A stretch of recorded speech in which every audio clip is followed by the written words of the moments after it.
gone through the education system in a leadership role from my early 20s and now working as an occupational psychologist, I have actually proven to myself that there is a massive disconnect between the worlds of education and the world of business. Yeah. To my mind, they need to synergize. There needs to be an understanding in the business world that they need to support the education world and the educators because they're our greatest asset, because really the throughput, i.e. the students, become the workers of tomorrow. Yeah. What do you think of that as a concept?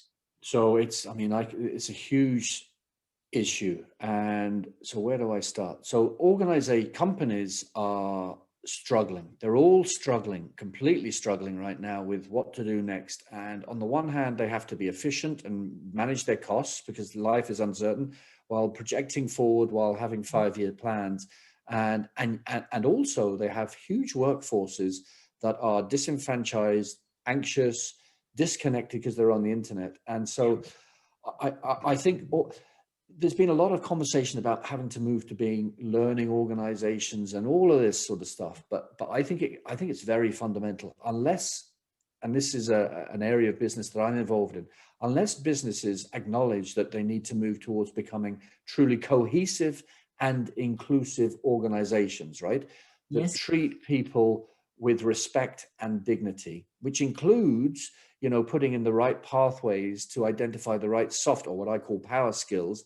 And it also includes diversity, inclusion, gender balance, cultural cohesion, ethical communication, and remote workforce management. There's a lot there, but unless it really does those things, honestly, businesses are going to struggle going forward. So that's what businesses need to do. And then to be able to connect with the younger generation, they're going to have play a part in that education system. Otherwise, that disconnect is going to continue and attrition rates are going to be shocking going forward. So this is a huge subject that we're not going to solve in this conversation. I think we're living in the age of rhetoric.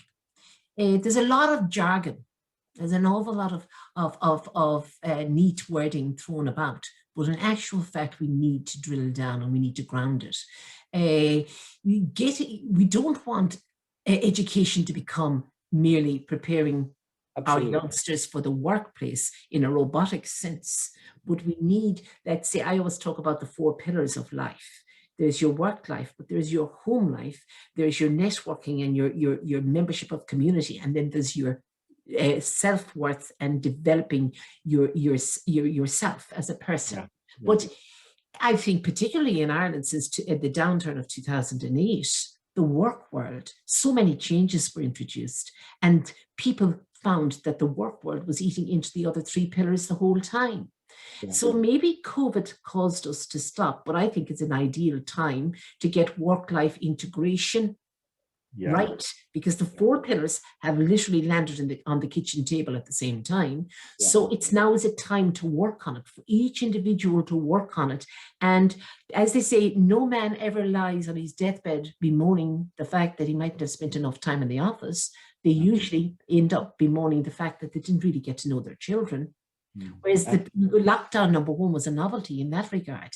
No, I agree. And I would take that to another level as well, in that organizations are seeing such attrition rates and they're not maximizing their profitability and brand equity because people are not happy in organizations, right? They're moving on, or they feel bullied, or the 68% of people who leave businesses or companies because they don't feel they're valued, right?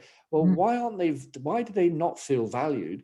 That's because there is not an appropriate a human connection going on, right? So why is there not an appropriate human connection? Because nobody's really talking about this big elephant in the room, which is the soft power thing, right? So to navigate the modern world, we need, you and I have spoken about the importance of resilience and awareness and dealing with ambiguity, all of these things, right? We all need these things. You and I have them, right?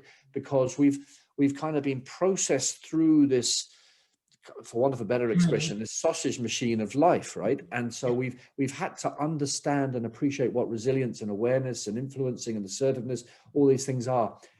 If we know that works, right? If that's made you and I able to deal with ambiguity. It's allowed you and I to be more aware. It's allowed you and I to connect with our passion. Why aren't we retrofitting that back and putting that in the education system? Nobody ever, I feel very strongly about this, Teresa. I've had to really cope with some serious stuff in my life. So I've had to learn how to be resilient. I've had to learn how to be assertive.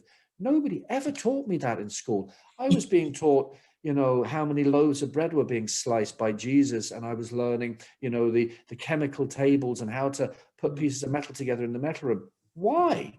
It's Why? the relevance of the education and the fit, but the whole thing of, I say resilience is not taught, it is caught.